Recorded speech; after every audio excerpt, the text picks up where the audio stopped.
In the whirlwind of motherhood, finding time to focus on health can feel impossible. However, losing weight as a busy mum is achievable with simple meal plans and everyday exercises. Start with meal planning. Preparing meals in advance saves time and helps avoid unhealthy choices.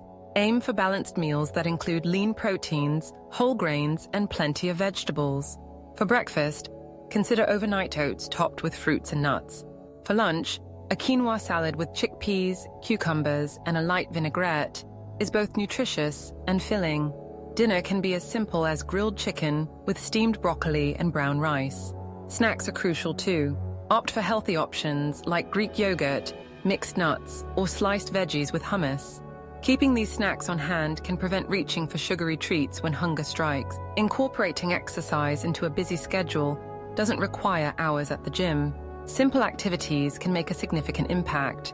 Consider brisk walking while pushing a stroller or doing a short workout video at home during nap time. Engaging in family activities like playing tag or riding bikes can also burn calories while creating lasting memories. Aim for at least 150 minutes of moderate exercise each week. This can be broken down into manageable chunks, making it easier to fit into a hectic lifestyle. Staying hydrated is equally important. Drinking plenty of water throughout the day can help control hunger and boost energy levels. With these straightforward meal ideas and practical exercise tips, busy mums can take charge of their health and achieve their weight loss goals, all while juggling the demands of family life. Remember, every small step counts.